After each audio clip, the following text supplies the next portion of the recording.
The first one is, which is the most memorable win for you? Well,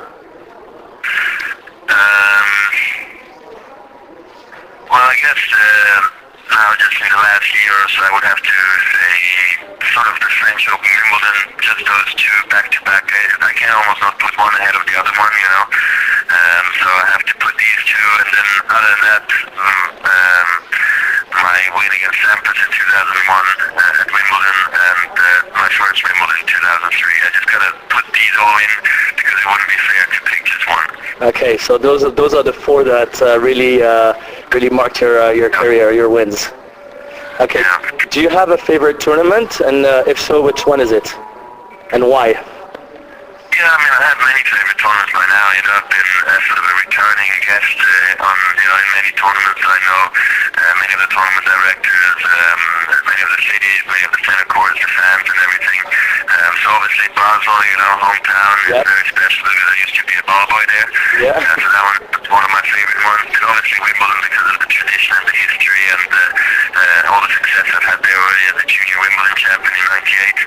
Yeah. And then I like places like Rome or Miami and New York, you know, and also Dubai. You know, I like sort of nice happening cities as well. So the cities makes it a lot for the tournament for you. Not only just the tournament itself, but the city that you spend the tournament in it. But organization as well, you know. But usually I play at many of the tournaments that I play are very well organized. You know, so I'm very lucky, of course.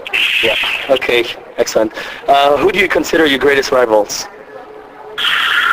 Well, I think it started with, Andy Roddick and Hewitt, Nalbandian and Agassi.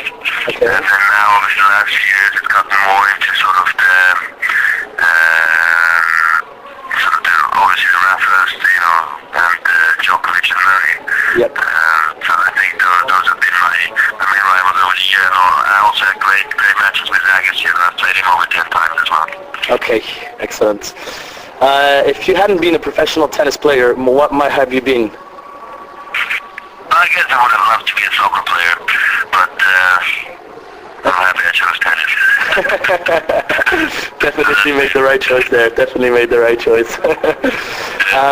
You founded the Roger Federer Foundation in 2003. What motivated you to do that? And can you tell me a little bit more about this charity? Yeah, I mean, it started, like I said, back in 2003.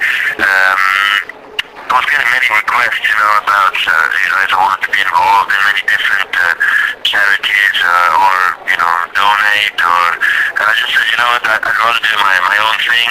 I spoke to my mom, you know, who's South African, and there's obviously a lot of poverty in the continent of Africa, and we found a project we really liked, where we really saw we could have an impact on. And it started in South Africa. By now we have many more projects we support all over Africa. I just had a field visit in Ethiopia in February, you know. And it's, you know, it's something that's, how do you say, very, I think important to do, you know, to help others who are less fortunate. And I'm in this very lucky position that when I do, you know, some stuff, I can generate a lot of money, a lot of help for kids so they can have an education and have a chance later on in life, you know, and it makes me very happy. And I know I can help other people, so it's a great opportunity for me, and you know, as my life goes on, I hope I can invest more and more time into it, of course. Okay, and where do you direct your efforts? There's so much request, there's so much need for help out there. What is it that actually helps you direct those efforts? Well, I think you got to take the decision for yourself. What do you want to help? You know, because I don't think you can help everything. You know, I mean, I do a lot of stuff, of course, like with the earthquake in what was it in Australia? You know, when I got everybody together to help, and the earthquake in Haiti. So for me, those moments, I try to help as much as I can. But at the end of the day, my focus is on kids in Africa to help them have an education. And I wish I could do much more, you know. But I'd rather just stick to my initial idea back in 2003. Great. Okay, some other questions outside of the charity now. How do you like to relax off court? Do you have time for hobbies?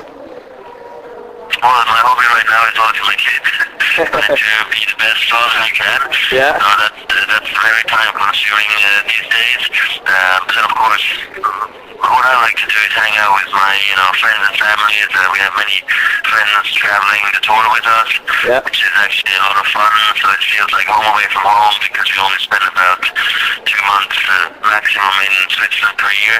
Mhm. So sometimes you miss contact. So that's a big hobby, let's say. And I don't go as much out into clubs and stuff at all. So for me, important is to have nice lunch, nice dinner, Mhm. and just have some away time from the tennis courts. And that's why I don't play an over-heavy schedule. I think it's moderate. I don't play over 20 tournaments. So I have enough time to get away from it all, spend quality time with my wife and kids, and then also have enough time for friends and family. Okay, and talking about fatherhood, has it changed your outlook on life? How did this affect your outlook on life? Well, I think I was always very easygoing and open-minded. Obviously, with the traveling, I think you have to be. I thought the impact would be even bigger or even greater, but at the beginning, honestly, I think I'm coping well with it. I mean, I've had still ongoing success on the tennis courts, which I've been happy about because people always say when you have kids, your success won't be the same. So that was something I was really happy about by making the finals at the US Open and winning Australia. Great. But other than that, the relationship with Mirka is going great, and she's a great mom. And for me, coming back from tennis and then being able to spend time with them and play with them and care for them, it's something that's very fulfilling.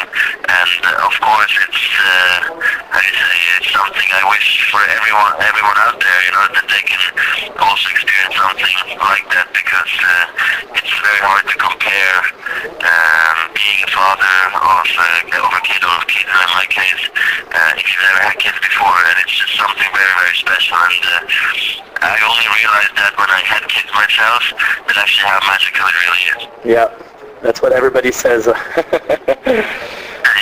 I hope so. I hope I'll see one day. Not too soon, but it'll happen one day.